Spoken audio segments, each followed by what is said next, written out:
এলেন এই চারুশিলার কোলকে আলোকিত করে নবরূপে গৌধরী ঠাকুর বালক ব্রহ্মচারী মহারাজ এই পৃথিবীর মাটিতে আবির্ভূত হন। একদিকে শ্রী শ্রী লোকনাথ বাবা, তৈলঙ্গ স্বামী, আদিত্যনাথ বাবা, বিজয় কৃষ্ণ গোস্বামী, প্রভু জগৎবন্ধু, এরা সকলেই ভবিষ্যৎবাণী করেছিলেন কলির শেষে পূর্ণ ব্রহ্মকল্কি অবতার এবার দেশ বাংলায় আবির্ভূত হতে চলেছেন। শ্রী শ্রী ঠাকুর বালক ব্রহ্মচারীর মায়েরও তখন জন্ম হয়নি।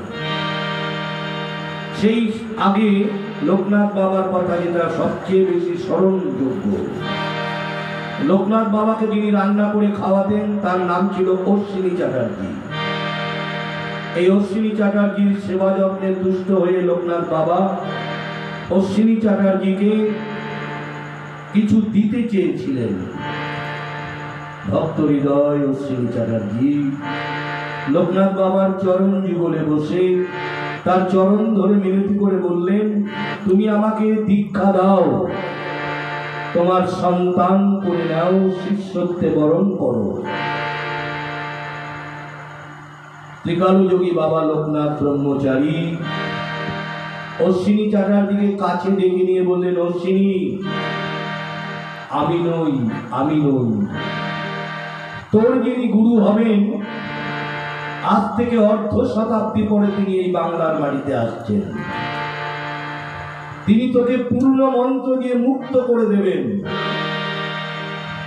অশ্বিনী চ্যাটার্জি খুব ভারাক্রান্ত মন নিয়ে বললেন, আমি তো মনে প্রাণে তোমাকেই গুরু রূপে মেনে নিয়েছিলাম। বলছে, আমি নই তোর গুরু, তিনি আসছেন।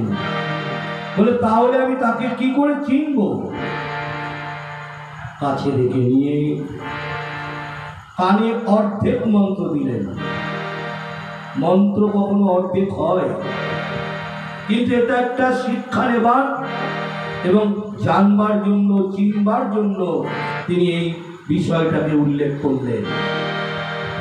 কাছে টেনে নিয়ে কানে অর্ধেক মন্ত্র দিয়ে বললেন, এই যে অর্ধেক মন্ত্র দিলাম, এটা তুই আর আমি ছাড়া কেউ জানলো না, কেউ জানবেও না। তুই আজ থেকে অর্ধ মন্ত্রই জপ করবি। সময় যখন পূর্ণ হবে তোকে তিনি ডেকে নেবেন, তোর খুঁজতেও হবে না, তোকে খুঁজতে হবে না, সময় মতো তিনি তোকে ডেকে নেবেন। অর্ধমন্ত্র যখন দিলেন তখন অশ্বিনী চ্যাটার্জির 18 থেকে 20 বছর বয়স। তারপরে অশ্বিনী চ্যাটার্জি চাকরি পেলেন, সংসারী হলেন, চাকরি থেকে অবসর নিলেন।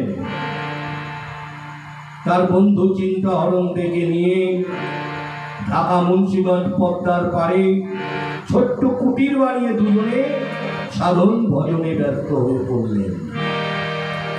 দিন যায়, মাস যায়, বছর যায়, এইভাবে একদিন এক ঝড়ের রাতে এক বালকের সাথে সাক্ষাৎ হয় সেই অশ্বিনী চ্যাটার্জি। যেদিন অর্ধমন্ত্র নিয়েছিলেন তখন তার বয়স ছিল 18 থেকে 20, আর এই বালকের সাথে যখন তার সাক্ষাৎ হয় তখন তার বয়স 88 বছর। আর যে বালক তাকে ডেকে নিলেন তার তখন 8 থেকে 9 বছর বয়স। তিনি হলেন ঠাকুর শ্রী শ্রী বালক ব্রহ্মচারী। তাকে ডেকে নিয়ে বললেন, অশ্বিনী, তোমার অর্ধমন্ত্র পূর্ণ করবে না? কাছে ডেকে নিয়ে পদ্মায় চান করিয়ে লোকনাথ বাবা যে অর্ধেক মন্ত্রটা দিয়েছিল সেই মন্ত্রটা তিনি তার কানে দিলেন। কি আনন্দ, কি উচ্ছ্বাস! এতদিনকার স্বপ্ন তার পূর্ণ হতে চলেছে। লোকনাথ বাবার সেই কথা যেন আজ সার্থক। তাই তিনি পদ্মায় চান করে সেই দিব্যক্রান্তি বালকের কাছে গিয়ে বসলেন। বালক ঠাকুর তাকে লোকনাথ বাবার দেওয়া অর্ধেক মন্ত্র দিয়ে বললেন, কিরে ঠিক আছে তো? তোর গুরু লোকনাথ তোকে এই মন্ত্রটাই তো দিয়েছিল, এবার তোকে আমি পূর্ণ করে দেই, পূর্ণ করে দেই, পূর্ণ করে দেই। এই দীক্ষা তিনি পূর্ণ করলেন এবং তাকে তিনি পূর্ণ মন্ত্রে দীক্ষিত করলেন। এই সেই বালক ব্রহ্মচারী।